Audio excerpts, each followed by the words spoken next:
Live from New Delhi, you're watching DD India Live with me, Deepika, India's voice to the world, coming up in the next 30 minutes. India's Commerce and Industry Minister Piyush Goyal makes a statement on US tariffs in the lower house of the Indian Parliament, says India will take steps to protect national interest. Union Cabinet chaired by PM Modi approves a total outlay of 6,520 crore rupees, including additional outlay of 1,920 crore rupees for ongoing central sector scheme. And in cricket, India takes on England in the fifth and final match at Kennington Oval. India makes 4 changes with an aim to level the series.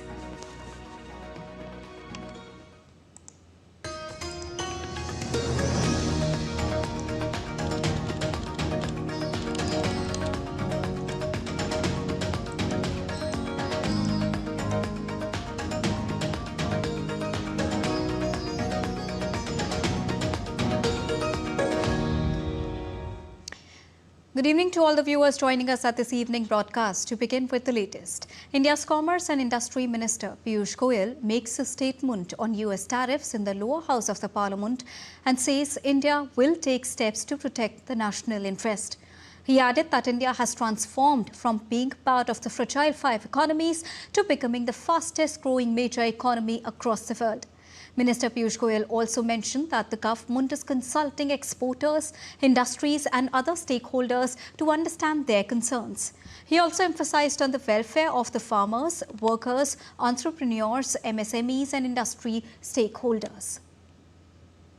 वाणिज्य एवं उद्योग मंत्रालय निर्यातकों और उद्योग सहित सभी हितधारकों से संवाद कर इस विषय पर उनके आकलन की जानकारी ले रहा है।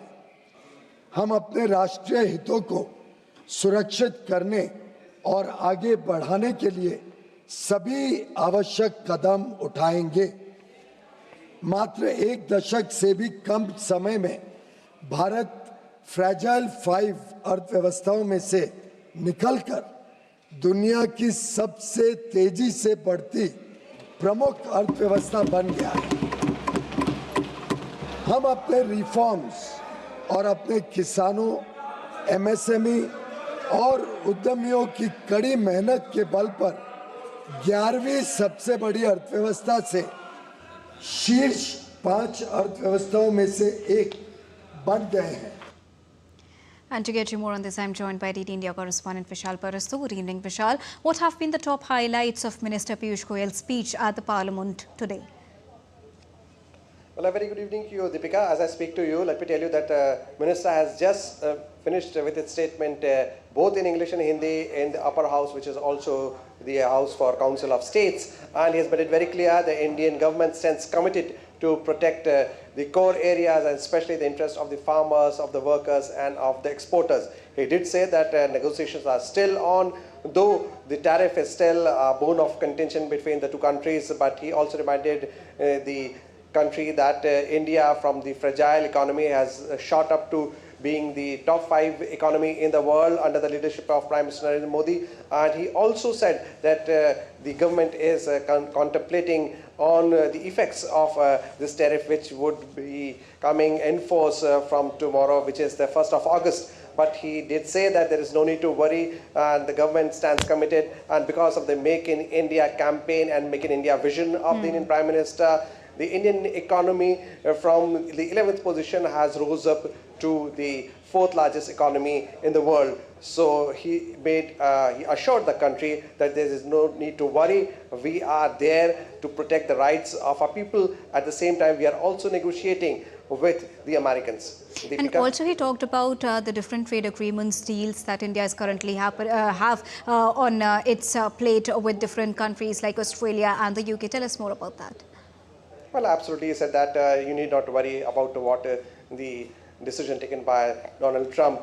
But let me also assure you and let me also inform you in the House, both in English and Hindi, he did that we have signed a lot of free trade agreements between not many countries, Australia as one of them, and UK being the latest. So the future looks bright. India is on its way to becoming the fifth, not only the fourth largest economy, but also the developed country by 2047 as the vision, according to the vision of the Prime Minister Narendra Modi. And he said that he wanted to say that it is not only America is not the world. We are trading with a lot many countries, and a lot of financial institutions also see India as a bright spot despite of all the problems growing all across the world. So there is no need to worry. All right. Thank you so much, Vishal, for joining us and bringing us a rounded perspective on Minister Piyush Goyal's speech at the Parliament.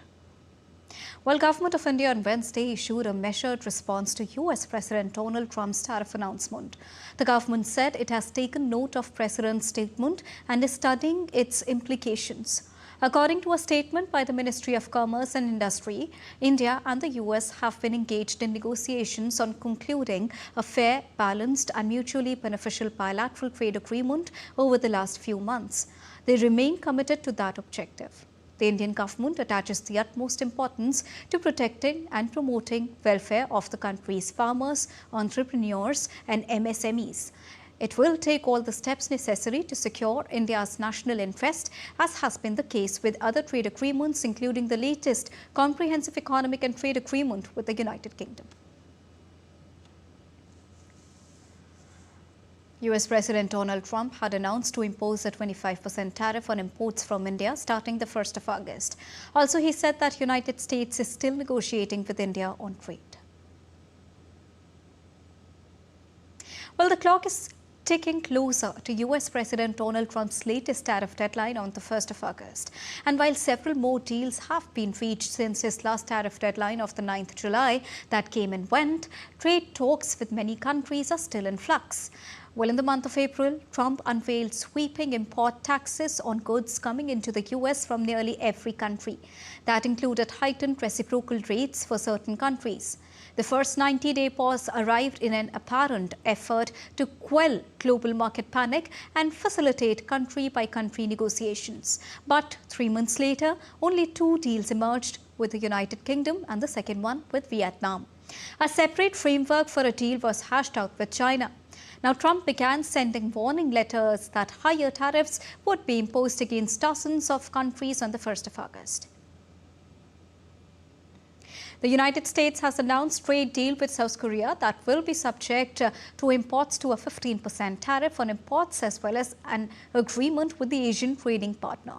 In a matter of fact, South Korea had been facing a 25% levy if it had not struck a deal. As part of the arrangement, South Korea will also invest $350 billion in the United States and purchase $100 billion of liquefied natural gas and other energy products. The announcement comes just a day before a 1st of August deadline for countries to reach agreements with the US or be hit with higher tariffs. South Korea's presidential office said that the country's trade agreement with the US had pushed down tariffs on Korean automobiles to 15%. Now, South Korean President Lee Jae-myung said the deal would put his country on an equal or better footing as compared with the other countries. Now, South Korean shares ended lower on Thursday, with the Kospi dropping 0.28% to 3,245.44, erasing early gains. US tariffs of 15% on South Korean imports announced by President Trump slammed the automakers, with Hyundai Motor and Kia Corp falling 4.5% and 7.3% respectively, losing their 2.5% tariff edge over Japanese rivals. Samsung Electronics dipped 1.65%, while SK Hynix rose 3.8%. Shipbuilders rallied, but the new trade deal with the US weighed heavily on market sentiment. Japanese government spokesperson Yoshimasa Hayashi said on Thursday that his country will closely monitor trade talk developments between South Korea and the United States after President Donald Trump said the US will impose a 15% tariff on imports from South Korea. We will continue to closely monitor related developments, including recent agreement between South Korea and United States, and will continue to thoroughly analyze the impact on Japan based on related developments, including agreement between Japan, the United States, and South Korea. Also, U.S. Commerce Secretary Howard Lutnick said that during an interview, United States has made trade deals with Cambodia and Thailand ahead of President Donald Trump's deadline tariff. Now, meanwhile, Donald Trump solved a war between Thailand and Cambodia all weekend long. By the way, these he guys. solved the conflict worldwide one a month since he's been president. That's It's a pretty good track record. unbelievable. And because he uses trade, he gets to invite me on the phone, and I listen all day Saturday while he's calling Cambodia, Thailand, Cambodia, Thailand. And what happens on Monday? They announce a truce. And you know what we did today? We made trade deals with Cambodia and Thailand. So meanwhile, Thailand expects more details on its tariff rate from the US within the next 24 hours. Thailand's finance minister said the country was still working a little bit more on trade details with the United States in a post on his X account on Thursday after the US Commerce Secretary said a deal had been done. US President Donald Trump signed an executive order implementing an additional 40% tariff on Brazil, bringing the total tariff amount to 50%. The order said the tariffs would go into effect 7 days after its signing on Wednesday. The order would apply an additional 40% tariff on the baseline 10% tariff already being levied by Donald Trump. But not all the goods imported from Brazil would face the 40% tariff. Civil aircraft and parts, aluminium, tin, wood pulp, energy products and fertilizers are among the products being excluded.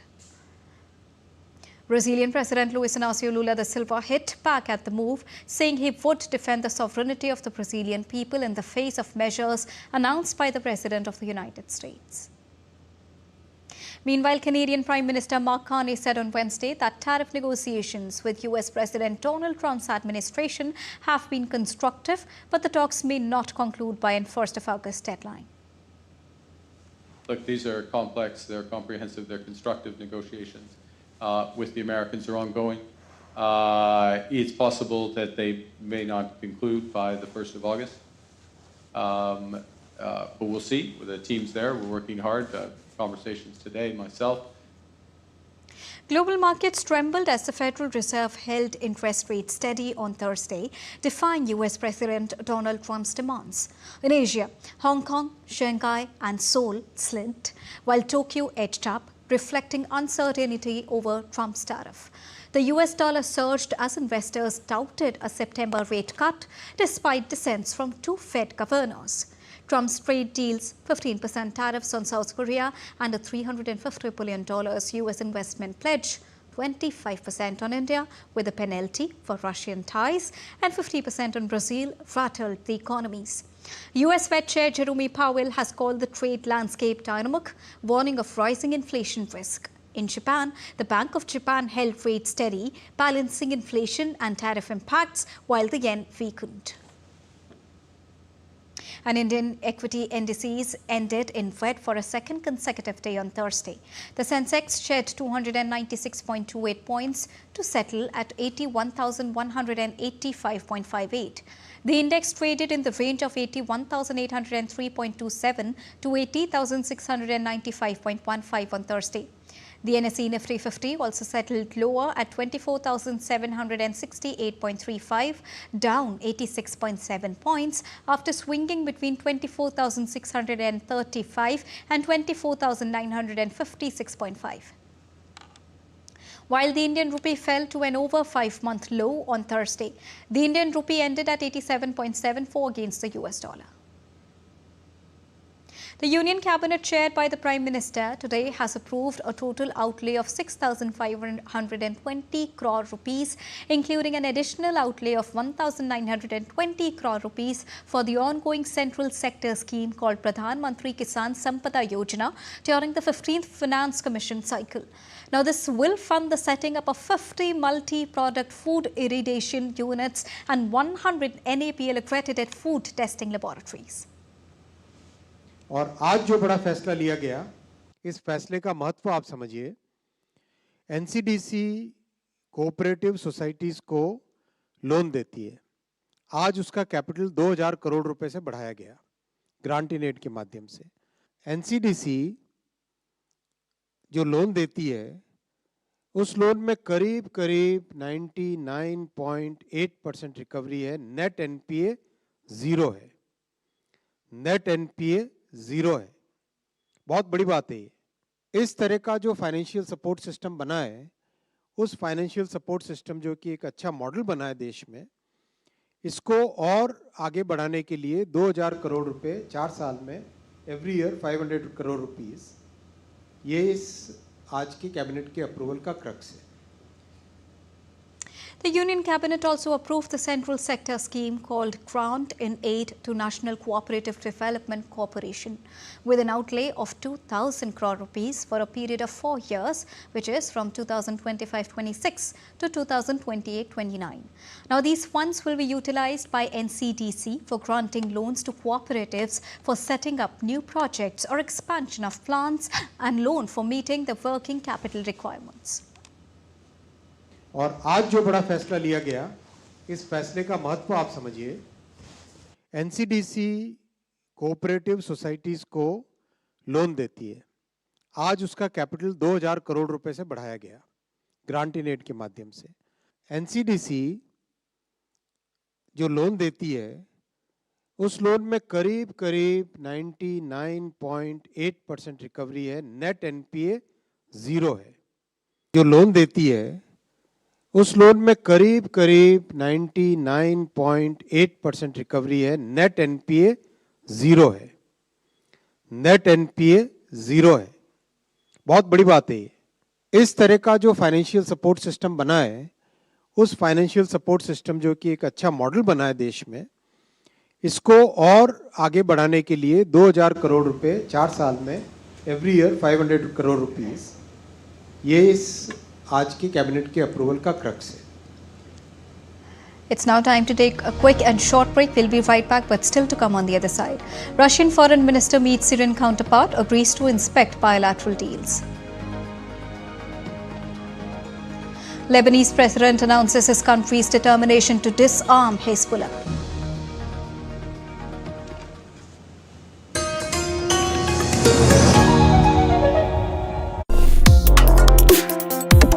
Complex issues, hidden agendas, twists and turns, strategic games. We think all dots are linked. We just need to connect them. Join me every week as I connect the dots to unravel hidden designs in statecraft, mysteries, and decode issues that matter to you. Watch Connecting the Dots with me at these times on DD India.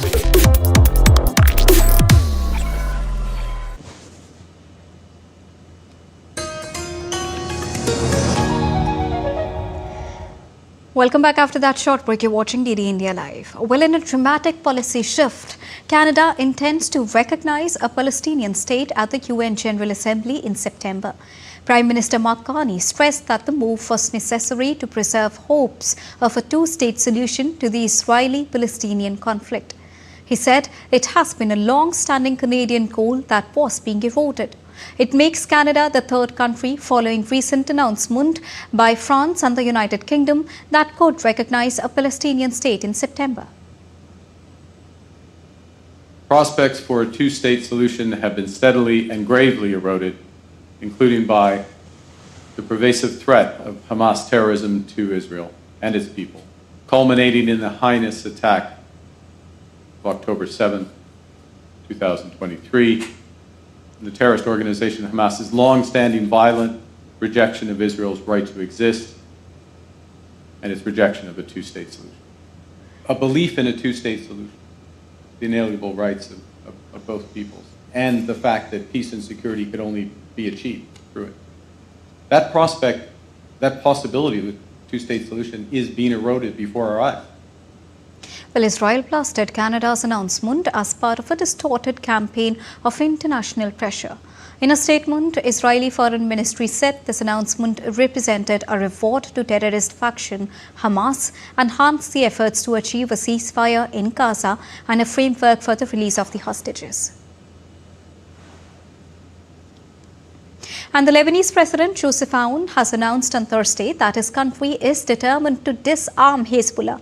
In a speech to mark Army Day, the Lebanese president called on all the political parties to seize historic opportunity to affirm the army and security forces' monopoly on weapons today rather than tomorrow in order to regain the world's confidence. He also added that Beirut demands the extension of Lebanese state's authority over all of its territory, the removal of weapons from all armed groups, including Hezbollah, and their handover to the Lebanese army.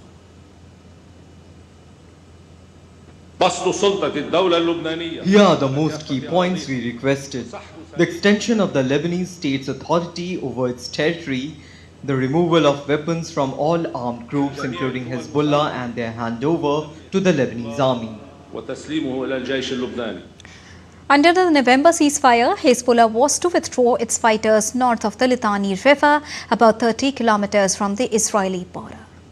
And Russian Foreign Minister Sergei Lavrov met the Syrian counterpart Assad al-Shibani in Moscow on Thursday, and they agreed to regularly inspect bilateral agreements covering security, personnel training, both civilian and military, reflecting Syria's interests. Lavrov hoped President Ahmad al-Shara, who ousted Russian ally Bashar al-Assad in December, would attend a Russian Arab summit in October. Al-Shibani emphasized Damascus's desire for Moscow's support to unify Syria. The talks signaled a pragmatic shift as Russia adapts to Syria's new leadership while maintaining influence. Russia's Penza region governor said on Thursday that Ukrainian drones had struck a local industrial facility. According to the governor, the drones attack did not cause any fatalities, though Russia's state railway company said that drone debris had hit railway infrastructure and temporarily halted trains in the southern Volgograd region. Russia's defense ministry said that it had downed 32 Ukrainian drones over several Russian regions. Ukrainian emergency services said on Thursday that a wave of Russian missile and drone attacks on Kyiv killed at least 8 people and destroyed the buildings. Ukraine's President Volodymyr Zelensky said Russia launched more than 300 drones and 8 missiles. Russia said on Thursday it had captured the town of Chasiv Yar in eastern Ukraine. Russia's defense ministry said in a brief statement its forces had liberated the town. A 6.2 magnitude earthquake struck Russia's Kuril Islands on Thursday at 1:53 p.m. local time of India, following the recent 8.8 magnitude quake that triggered widespread tsunami fears. The latest tremor, though significant, caused no immediate reports of damage or casualties.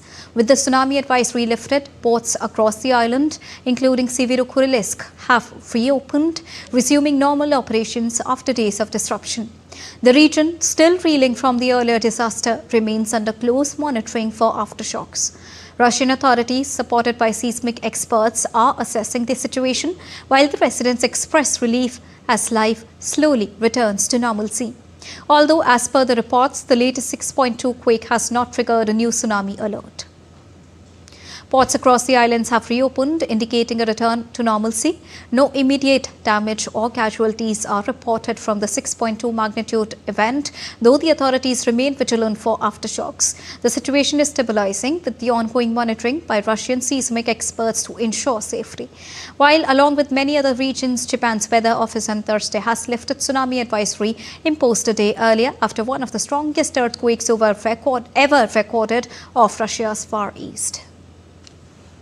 And moving on to sports now, England stand-in skipper Ollie Pope won the toss and opted to bowl as Shubman Gill lost his 5th consecutive toss in the ongoing series. England pacer Gus Atkinson provided the early breakthrough, dismissing opener Yashasvi Jaiswal for just 2. England stand-in captain Ollie Pope took a brilliant review. It was an in-swinging delivery from Gus Atkinson that hit Jaiswal on the front foot. Well, for a moment, it seemed that there was bad pad, but replays revealed that the ball clearly hit the pad first. Ball tracking revealed that it would have hit the leg stump. Jaiswal was given out LBW. Now, Chris Wokes dismissed KL Rahul for 14. Currently, India are batting on 52 for the loss of 2 wickets. In soccer, Manchester United made it 2 victories out of 2 with a 4-1 victory over Bournemouth in the Premier League Season Series pre-season tournament in Chicago. Goals from Rasmus and Patrick Amartiello and teenager Ethan Williams sealed an encouraging result for Ruben Amorim's side at a rainy, wide-swept Soldier Field. Manchester United were always in control against the Cherries, taking the lead after just 8 minutes. Now, the only blemish on United's performance came with an 88th minute own goal from Matthias de Ligt. In a step towards climate conservation, Chile has launched a new effort to save the endangered Darwin's frog, a tiny amphibian with leaf-like skin whose males carry tadpoles within pouches in their mouths. The initiative from the Chilean government's Climate Change and Sustainability Committee seeks to protect the habitats and reproductive areas, including by working with private landowners. The goal is to discover a new Darwin's frog population and substantially increase the area inhabited by current population of the frog, which measures 3 centimeters and was discovered in Chile's southern islands of Chiloé by scientist Charles Darwin in his 1834 trip around the world. And that's all for this edition of DD India Live. But do let us know your thoughts on the news of the day. For those on the go, you can get all the latest news and updates from India and across the world on the DD India mobile app. The app is available on both Android and iOS platforms. Scan the QR code on the screen to download it right now. We'll be back with more news as it breaks here on DD India. I'm Deepika, and from all of us here in New Delhi, thank you so much for watching DD India Live.